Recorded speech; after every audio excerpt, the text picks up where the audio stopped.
नमस्कार, सत श्री अकाल, आदाब दोस्तों। मैं अंशु कुमार एक बार फिर से हाजिर हूँ कृषि, ग्रामीण विकास, स्वास्थ्य और पर्यावरण से जुड़ी तमाम हलचलों के साथ। तो आइए जानते हैं कौन कौन सी सूचनाएं और जानकारियां रही सुर्खियों में। आज हम बात करेंगे कच्चे तेल में आ रही गिरावट की, जानेंगे समुद्र के पानी और सूरज की रोशनी से सब्जियां उगाने वाले ग्रीन हाउस के बारे में, बताएंगे छत्तीसगढ़ के धनिया किस्म को, समझेंगे राष्ट्रीय राजधानी में हानिकारक पटाखों पर बैन लगने की बात को, साथ ही बताएंगे कि ताइवान रेड लेडी पपीते की खेती कहां शुरू की जाएगी। अमेरिका में पेट्रोलियम भंडार बढ़ने की संभावना और ओपेक देशों का उत्पादन 8 साल के ऊंचे रिकॉर्ड स्तर पर पहुंचने से अंतर्राष्ट्रीय बाजार में कच्चे तेल के दामों में गिरावट देखने को मिली है। लंदन में ब्रेंट क्रूड का वायदा 13% फिसलकर $51.68 प्रति बैरल पर आ गया है। नवंबर का अमेरिकी स्वीट क्रूड वायदा भी 20% की गिरावट के साथ $49.98 प्रति बैरल रहा। बाजार विशेषज्ञों का कहना है कि 6 सप्ताह में पहली बार पिछले सप्ताह अमेरिका में पेट्रोल भंडार बढ़ने की संभावना है। अमेरिकन पेट्रोलियम इंस्टीट्यूट द्वारा जारी आंकड़ों के अनुसार पिछले सप्ताह देश का पेट्रोलियम भंडार 27 लाख बैरल बढ़ा है। पेट्रोलियम निर्यातक देशों के प्रमुख संगठन ओपेक का कुल उत्पादन 8 साल के रिकॉर्ड स्तर पर पहुंच गया है। सितंबर में ये 333.9 लाख बैरल प्रतिदिन रहा। इन दोनों कारकों से कच्चे तेल पर अति आपूर्ति का दबाव बढ़ा। ऑस्ट्रेलिया के पोर्ट ऑक्स्टा सिटी के रेगिस्तान में दुनिया का पहला ऐसा ग्रीन हाउस बनाया गया है जो समुद्र के पानी और सूरज की रोशनी की मदद से सब्जियां उगाएगा। यहाँ पर समुद्र के खारे पानी को सौर ऊर्जा की बिजली से खेती के लायक बनाया जा रहा है। ऑस्ट्रेलिया के पोर्ट ऑगस्टा सिटी के रेगिस्तान में दुनिया का पहला ऐसा ग्रीन हाउस बनाया गया है जो समुद्र के पानी और सूरज की रोशनी की मदद से सब्जियां उगाएगा। ये ग्रीन हाउस 50 एकड़ में फैला हुआ है। इस ग्रीन हाउस से हर साल 17,000 टन सब्जियों की पैदावार की जा सकेगी। ये पूरी तरह ऑर्गेनिक फार्म हाउस है।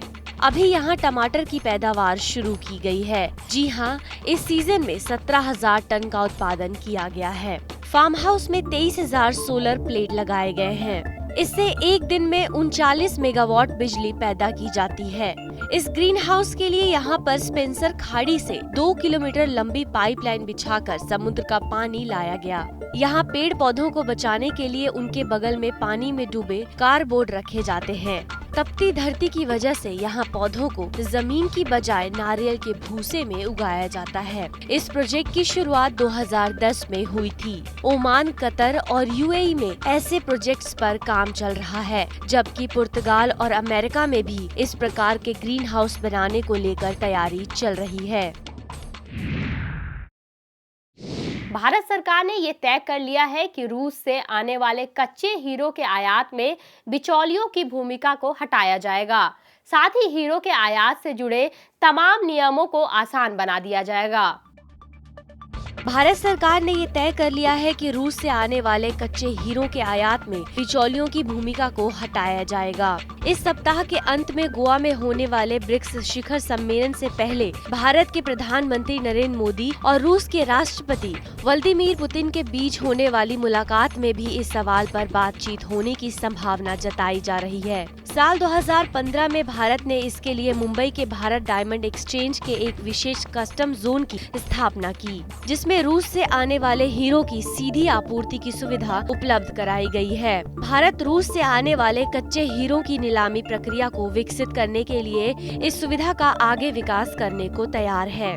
रूस कच्चे हीरो का दुनिया का सबसे बड़ा निर्यातक देश है और हर साल 4 अरब 24 करोड़ डॉलर के कच्चे हीरो का निर्यात करता है, जबकि भारत हीरा तराशी और उन पर पॉलिश करने वाला दुनिया का सबसे बड़ा केंद्र है। शिमला मिर्च के बाद अब लोग जल्द ही सोलन मिर्च का स्वाद भी चख सकेंगे। सोलन के बागवानी एवं वानिकी विश्वविद्यालय नौणी ने मशहूर शिमला मिर्च की एक नई वैरायटी तैयार की है। औषधीय गुणों वाली इस किस्म को सोलन भरपूर मिर्च का नाम दिया गया है। शिमला मिर्च के बाद अब लोग जल्द ही सोलन मिर्च का स्वाद भी चख सकेंगे। सोलन बागवानी एवं वानिकी विश्वविद्यालय नौणी ने मशहूर शिमला मिर्च कैप्सिकम की एक नई वैरायटी तैयार की है। सोलन मिर्च कैंसर के अलावा अनीमिया की कमी से जूझ रहे रोगियों के लिए भी लाभदायक होगी। इससे लीवर दुरुस्त रहेगा और शरीर के त्वचा के डेड सेल्स को रिप्लेस करने में मदद मिलेगी। सेंटर रिलीज कमेटी ने भी इस प्रजाति को मंजूरी दे दी है। वानिकी विश्वविद्यालय के वैज्ञानिकों का दावा है कि इस किस्म की मिर्च में कीटनाशकों का बहुत कम इस्तेमाल होगा। यह मिर्च आने से 20 दिन पहले तैयार होगी। वैज्ञानिकों का दावा है कि इससे शरीर की प्रतिरोधक क्षमता बढ़ेगी। इसमें इंडोल 3 कार्बोनाइड पाया जाता है। ये लीवर के रोगियों के लिए उपयोगी है। ये एंटीऑक्सीडेंट का कार्य भी करता है। त्योहारी सीजन में फूलों की सबसे ज्यादा डिमांड रहती है, लेकिन पिछले साल के मुकाबले इस साल फूल आधे दाम में बिक रहे हैं। इससे व्यापारियों में निराशा देखने को मिल रही है। इस साल गेंदा फूल पिछले साल के मुकाबले आधी कीमतों में 10 से 12 रुपए किलो के हिसाब से बिक रहा है। पिछले साल नवरात्रि बाद ये 20 से 25 रुपए प्रति किलो तक बिका था। मध्य प्रदेश के रतलाम जिले में तीतरी, मुंदड़ी, डेलनपुर, कंडेरी, आलनिया आदि गाँवों में गेंदे का उत्पादन होता है। गेंदे में लेमन, ऑरेंज और गोल्डन वैरायटी का उत्पादन किया जाता है। इस जिले से गेंदे के फूल वडोदरा, सूरत, राजकोट, जयपुर, मुंबई, दिल्ली आदि शहरों में भेजे जाते हैं। वहीं इस बार गुलाब के फूलों में पिछले साल के मुकाबले तेजी बनी हुई है। पिछले साल 30 से 40 रुपए किलो के हिसाब से बिकने वाला गुलाब इस साल 50 से 60 रुपए प्रति किलो तक बेचा जा रहा है। इस बार ठंड और धुंध पिछला सारा रिकॉर्ड तोड़ सकते हैं। करनाल के CSSRI के विशेषज्ञों के मुताबिक इस बार ठंड भी अधिक पड़ेगी। इसके साथ ही कोहरा भी पिछले से ज्यादा मुसीबत खड़ी कर सकता है। अभी से ठंड और भीषण कोहरे के लिए तैयार हो जाइए। इस बार ठंड कई रिकॉर्ड तोड़ सकती है और कोहरा भी अधिक बढ़ने की आशंका है। इससे रेल यातायात और सड़क यातायात बुरी तरह से प्रभावित हो सकती है। करनाल के केंद्रीय मृदा लवणता अनुसंधान संस्थान यानी कि CSSRI का मौसम विभाग ऐसा संकेत दे रहा है। संस्थान के विशेषज्ञों का अनुमान है कि 16 अक्टूबर के बाद से धुंध पड़नी शुरू हो जाएगी। हालांकि सुबह के समय अभी हल्की धुंध होती है, लेकिन इसमें दृश्यता 90 मीटर तक होती है। मौसम विशेषज्ञों के मुताबिक लगातार हो रहे पर्यावरण प्रदूषण के कारण मौसम में बदलाव हो रहा है। यह अनुमान अगर सही निकला तो 5 साल का रिकॉर्ड टूट सकता है। अक्टूबर माह के अंत में साल 2011 में न्यूनतम तापमान 12.8 डिग्री, साल 2012 में 11.6 डिग्री, साल 2013 में 13.2 डिग्री, साल 2014 में 13.2 डिग्री और साल 2015 में न्यूनतम तापमान 12.6 डिग्री सेल्सियस दर्ज किया गया था। छत्तीसगढ़ के धनिया की एक किस्म के बारे में जानेंगे, लेकिन एक छोटे से ब्रेक के बाद। इंदिरा गांधी कृषि विश्वविद्यालय के अंतर्गत रायगढ़ कृषि महाविद्यालय द्वारा छत्तीसगढ़ धनिया की किस्म तैयार की गई है। इसके लिए वैज्ञानिकों ने राज्य के अनेक क्षेत्रों से 3 दर्जन से ज्यादा धनिया के किस्म एकत्रित किए। फिर इस किस्म को अनेक राज्यों में पैदावार करने के लिए भेजा गया, लेकिन छत्तीसगढ़ को छोड़ इन राज्यों में धनिया की पैदावार ढंग से नहीं हुई। स्वागत है आपका देश डायरी में। भारतीय निर्यातकों में आक्रामकता और इनोवेशन की कमी भारत और चीन के बीच बढ़ते व्यापार असंतुलन की प्रमुख वजह रही है। बीते एक दशक में दोनों देशों के बीच ये असंतुलन तेजी से इसलिए भी बढ़ा क्योंकि भारतीय निर्यातक चीन को कॉटन और आयरन जैसे कच्चे माल के निर्यात पर ही निर्भर रहे। वक्त की मांग के अनुरूप चीन के बाजार में वैल्यू एडेड उत्पादों की सप्लाई करने की कोशिश नहीं हुई। दोनों देशों के बीच परंपरागत तौर पर व्यापार संतुलन चीन के पक्ष में ही रहा है। चीन की दूरदर्शिता ने इसे लगातार अपने पक्ष में बनाए रखा, जबकि भारत की तरफ से कभी भी चीन के घरेलू बाजार में उत्पादों की मांग पर ध्यान नहीं दिया गया। यही वजह है कि साल 2012-13 और साल 2015-16 में चीन को किए जाने वाले भारतीय निर्यात में तेज गिरावट देखने को मिली और इसी कारण भारत और चीन के बीच व्यापार का असंतुलन 50 अरब डॉलर तक पहुंच गया है। दूसरी तरफ चीन विश्व व्यापार को बढ़ाने के लिए बने क्षेत्रीय समूहों का लाभ उठाने में भी सफल रहा है। हरे धनिया की 2 पत्ती सब्जी और सलाद के स्वाद को बढ़ा देती है। अब इसी स्वाद को दोगुना करने के लिए इंदिरा गांधी कृषि विश्वविद्यालय के वैज्ञानिकों ने छत्तीसगढ़ धनिया तैयार किया है, जिसमें सामान्य धनिया के मुकाबले पैदावार और खुशबू कहीं ज्यादा होगी। गौरतलब है कि छत्तीसगढ़ राज्य के किसान धनिया की खेती करते हैं, लेकिन बीज लगाने से पहले पत्तियों को तोड़कर उपयोग कर लेते हैं या बाजार में बंडल बनाकर बेच देते हैं। लेकिन अब यहाँ के किसान छत्तीसगढ़ धनिया की बिक्री कर बीज का संरक्षण भी कर सकेंगे। इंदिरा गांधी कृषि विश्वविद्यालय के अंतर्गत रायगढ़ कृषि महाविद्यालय द्वारा छत्तीसगढ़ धनिया की किस्म तैयार की गई है।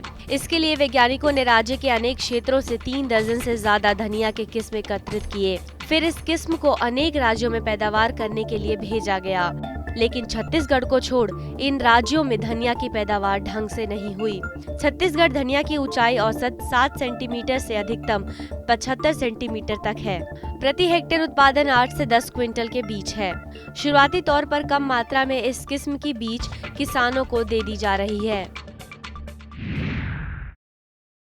दिल्ली सरकार ने हानिकारक पटाखों के आयात और बिक्री पर तुरंत रोक लगाने के लिए दिल्ली पुलिस और कस्टम विभाग को पत्र लिखा है, जिसमें सभी हानिकारक पटाखों पर बैन लगाने की बात कही गई है। इसके साथ ही पटाखों को ना कहे विषय पर जागरूकता अभियान भी चलाया जाएगा। दिल्ली सरकार ने हानिकारक पटाखों के आयात और बिक्री पर तुरंत रोक लगाने के लिए दिल्ली पुलिस और कस्टम विभाग को पत्र लिखा है। सरकार ने दिवाली के दौरान पटाखों की दुकान को दिए जाने वाले लाइसेंस में कमी करने का आदेश जारी किया है। साथ ही सर्वोच्च न्यायालय के आदेशानुसार रात के 10 बजे के बाद पटाखे जलाने पर प्रतिबंध लगाने का आदेश दिया है। दिल्ली के पूर्व एसडीएम के साथ डीपीसीसी के अधिकारी बाजार जाकर आयात किए पटाखों के स्टॉक पर नजर रखेंगे। लाइसेंसिंग विभाग के अधिकारी पटाखे के गोदाम पर नजर रखेंगे और गोदाम की जांच कर विदेश से आयात किए पटाखों पर कड़ी नजर रखेंगे। साथ ही दिल्ली सरकार पटाखों के खिलाफ एक अभियान शुरू करेगी और त्योहारी सीजन में इसे जोर शोर से चलाया जाएगा। पर्यावरण मंत्री ने दिल्ली वासियों से पटाखों के खिलाफ शुरू होने वाले कैंपेन में मदद की अपील की है। महंगाई की मार झेल रहे लोगों के लिए एक राहत भरी खबर है, और वो खबर ये है कि दीपावली से पहले खाने का तेल सस्ता हो गया है। रिफाइंड सोयाबीन ऑयल का दाम 650 रुपए प्रति 10 किलो रहा है। इसके साथ ही मूंगफली तेल 10% सस्ता हुआ है। सोयाबीन और मूंगफली की जांच पैदावार के कारण इस सीजन सोयाबीन तेल और मूंगफली तेल की कीमतों में गिरावट आई है, जिससे रिफाइंड सोया ऑयल और मस्टर्ड ऑयल की कीमतें पिछले कुछ हफ्तों में नीचे आई हैं। हालांकि रिफाइंड सोयाबीन ऑयल का दाम 650 रुपए प्रति 10 किलो पर रहा है, जो 1 सितंबर से 5% कम है। पामोलिन ऑयल का दाम 1 सितंबर के दाम के मुकाबले 8% घटकर 572 रुपए प्रति 10 किलो पर आ गया है। पामोलिन ऑयल पर सरकार ने पिछले हफ्ते इम्पोर्ट ड्यूटी घटा दी थी, जिससे मस्टर्ड ऑयल का दाम भी 3 से 5% गिरकर 870 रुपए प्रति 10 किलो पर आ गया है, जबकि मूंगफली का तेल 10% सस्ता होकर 1280 रुपए प्रति किलो पर आ गया है। होलसेल मार्केट्स में मस्टर्ड ऑयल सीड्स का मौजूदा दाम 4300 रुपए प्रति क्विंटल के करीब है। पूरी ऑयल मिल्स के मैनेजिंग डायरेक्टर ने कहा कि मस्टर्ड ऑयल की कीमतें पिछले महीने 8 से 10 रुपए गिरी हैं और इसके मौजूदा रिटेल प्राइसेस 110 से 125 रुपए प्रति लीटर है। कृषि वैज्ञानिक हैदराबादी चने की फसल तैयार कर सूखाग्रस्त बुंदेलखंड क्षेत्र की तस्वीर बदलने का प्रयास करेंगे। अगर कृषि वैज्ञानिक हैदराबादी चने की खेती करने में सफल रहे तो रबी की आगामी फसल में ही चने की बम्पर पैदावार से विंध्याचल की तस्वीर बदल जाएगी। कभी सूखा तो कभी अतिवृष्टि आदि कारणों से प्रभावित हो विंध्याचल में साल दर साल दुर्गति का शिकार बनी खेती किसानी की दुर्दशा सुधारने को अब कृषि वैज्ञानिकों ने बीज की नस्ल बदलने की तैयारी कर ली है। रबी की फसल में यहाँ बुआई के लिए पारंपरिक प्रजातियों के स्थान पर किसानों को आंध्र प्रदेश, ओडिशा और कर्नाटक आदि से बीज मंगा कर मुहैया कराया गया है, जिससे बेहद कम समय में अच्छा उत्पादन हासिल किया जा सके। इसमें मटर, मसूर जैसी दलहनी जिन्सों के साथ ही गेहूं और चने का बीज भी प्रमुख है। बुलंदखंड में चने की बुआई किसान प्राथमिकता से करते हैं। विभाग ने प्रथम आपूर्ति में ही महोबा जिले को 4,500 क्विंटल चना, 445 क्विंटल मटर, 692 क्विंटल गेहूं, 48 क्विंटल मसूर, 18 क्विंटल जौ का बीज उपलब्ध कराया है। इस जिले में रबी की फसल की बुआई करीब 2,34,000 हेक्टेयर क्षेत्रफल में होती है। उत्तर प्रदेश के सहारनपुर क्षेत्र के किसानों को नींबू की बागवानी के लिए प्रोत्साहित किया जा रहा है। हीरो ऑर्गेनिक ने एक नई पहल के साथ किसान समूह बनाकर इसकी शुरुआत की है। ये न केवल खेती कराएगी बल्कि उनकी फसल भी मंडी के दामों पर खरीदेगी। भारतीय बाजार में मुख्य रूप से कागजी नींबू की बादशाहत कायम है, जिससे अलग अलग नाम से बेचा जाता है। नर्सरी में न केवल भारतीय किस्म बल्कि पाकिस्तानी, थाईलैंड व मलेशियन प्रजाति के पौधे उपलब्ध हैं। इनमें से किसान खुद ही प्रजाति का चयन करते हैं। अच्छी प्रजाति के पेड़ पर 12 महीने तक फल लगते हैं। भारतीय वैज्ञानिकों ने ऐसी किस्म तैयार की है जिससे प्रति वर्ष 30 से 50 किलो फल ले सकते हैं। पौधे की आयु बढ़ने के साथ ही पौधे 100 से 150 किलो तक फसल दे सकते हैं। 10 साल के बाद एक पौधा 100 से 300 किलो तक नींबू दे सकता है। नींबू वर्गीय फसलों के उत्पादन में भारत विश्व में 6ठे स्थान पर है। नींबू के उत्पादन में महाराष्ट्र, मध्य प्रदेश व पंजाब उत्तर प्रदेश से काफी आगे है। जनपद में कई कंपनियां किसानों से मिलकर उनके खेतों में औषधीय खेती करा रही है और फिर उसका उपयोग दवाइयां बनाने में कर रही हैं। इसी तर्ज पर किसानों की हालत को देखते हुए हीरो ऑर्गेनिक कंपनी समूह बनाकर बागवानी को प्रोत्साहन दे रही है, जो गरीब और जरूरतमंद किसानों को नींबू की पौधारोपण पर होने वाले खर्च को किस्तों में लेगी। तो दोस्तों यहाँ पर रुकते हैं एक छोटे से ब्रेक के लिए। ब्रेक के बाद हम आपको बताएंगे पपीते की सबसे अच्छी किस्म ताइवान रेड लेडी के बारे में। ताइवान पपीते की खेती सभी तरह की मिट्टी के लिए उपयुक्त है। केंद्र द्वारा जिले में किसानों को वितरण करने के लिए इसके बीज दिल्ली से मंगवाकर करीब 6,650 पौधे तैयार किए गए हैं। इसके अलावा सूरजने के पौधे भी कृषि विज्ञान केंद्र द्वारा दिए जा रहे हैं। ब्रेक के बाद आप सभी का स्वागत है। भारतीय हेल्थ सेक्टर में बड़ी संभावना देखते हुए विदेशी कंपनी एटना ने 100 करोड़ रुपए लगाने की घोषणा की है। भारतीय कंपनी इंडियन हेल्थ ऑर्गेनाइजेशन के साथ ये बड़ा निवेश भारतीय बाजारों में किया जाएगा। इस कंपनी ने आम जनता तक बेहतर स्वास्थ्य की पहुंच बनाने के लिए मेंबरशिप स्कीम भी जारी की है। भारतीय हेल्थ सेंटर में बड़ी संभावना देखते हुए विदेशी कंपनी एटना ने 100 करोड़ रुपए लगाने की घोषणा की है। भारतीय कंपनी इंडियन हेल्थ ऑर्गेनाइजेशन के साथ ये बड़ा निवेश भारतीय बाजार में किया जाएगा। इस कंपनी ने आम जनता तक बेहतर स्वास्थ्य की पहुंच बनाने के लिए मेंबरशिप स्कीम भी जारी की है। ये मेंबरशिप डॉक्टरों के साथ टेली कंसल्टेंस और फ्री डॉक्टर एडवाइस के जरिए प्रमुख अस्पतालों और क्लिनिकों में की जा सकेगी।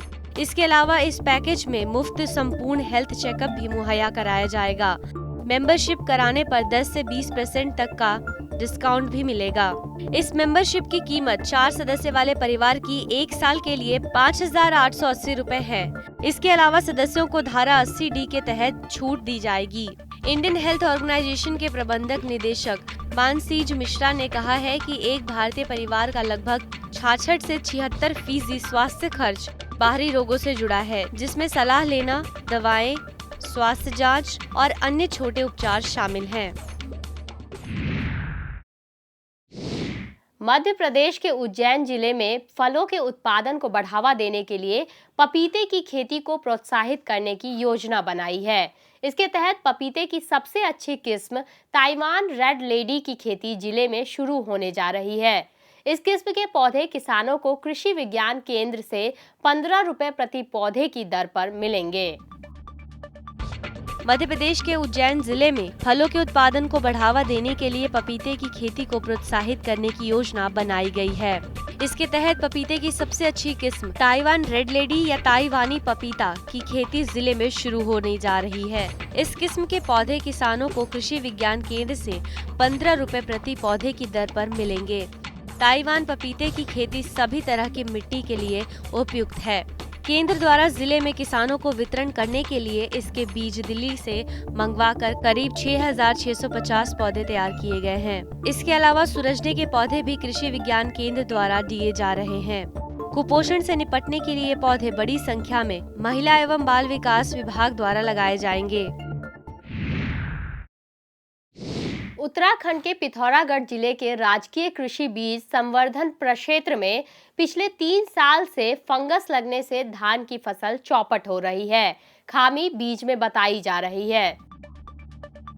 बलतीर फार्म की 6 एकड़ भूमि पर VL 85 प्रजाति के धान बोए गए थे। धान में नेक ब्लाइट नामक रोग लग गया है। फंगस रोग के कारण धान की बालियां काली पड़ जा रही हैं और धान के दाने अंदर से खोखले हो रहे हैं। उत्तराखंड के पिथौरागढ़ जिले के बलतीर फार्म के कर्मचारियों के अनुसार फार्म में 80 से 90 क्विंटल धान की पैदावार होती थी। करीब 90% धान की फसल फंगस की चपेट चढ़ गई है। VL 85 धान को पिछले 3 साल से बोया जा रहा है। पिछले 2 साल के नतीजे ठीक न आने के बाद भी इसी धान को बोया गया। बलतीर गांव के 40 किसानों को कृषि विभाग ने 8 क्विंटल VL 85 प्रजाति के धान के बीज दिए थे। रोग के कारण 80% खेती खराब हो गई है। पंजाबियों के खाने का श्रृंगार, नजरें उतारने वाली और देखते ही मुंह में पानी लाने वाली हरी मिर्च किसानों के लिए इस बार काफी मददगार साबित हुई है। यहाँ के किसानों ने सरकार से राष्ट्रीय बागवानी मिशन के तहत मिर्च पर सब्सिडी देने की मांग की है। देखते ही मुंह में पानी लाने वाली हरी मिर्च पंजाब के किसानों के लिए इस बार काफी मददगार साबित हो गई है। यहाँ के किसानों ने सरकार से राष्ट्रीय बागवानी मिशन तहत मिर्च पर सब्सिडी देने की मांग की है। मिर्च की बजाई अक्टूबर के अंत में शुरू हो जाती है। सर्दी से बचाने के लिए किसानों को पॉलीथीन व लोहे के बने शिकंजे का इस्तेमाल करना पड़ता है। पंजाब के किसानों का कहना है कि यूपी के किसानों को ये वस्तुएं सब्सिडी पर दी जाती हैं, लेकिन पंजाब में नहीं। किसानों का ये भी कहना है कि मिर्च के रेट चाहे कम भी हो, फिर भी मिर्च की धान की फसल से 6 महीने में ज्यादा आमदनी होती है। अगर हरी मिर्च का भाव कम है तो किसान लाल मिर्च को सुखाकर बेचते हैं। हरी मिर्च खरीदने के लिए जीरा के व्यापारी उनके पास आकर मिर्च को खरीद लेते हैं और भुगतान भी साथ ही कर देते हैं। किसानों ने सरकार से राष्ट्रीय बागवानी मिशन तहत मिर्च पर सब्सिडी देने की मांग की है। तो दोस्तों, आज के देश डायरी में बस इतना ही। हम फिर मिलेंगे कुछ और नई जानकारियों के साथ। तब तक कृषि से जुड़े तमाम हलचलों के लिए आप देखते रहिए ग्रीन टीवी और मुझे दीजिए इजाजत। नमस्कार।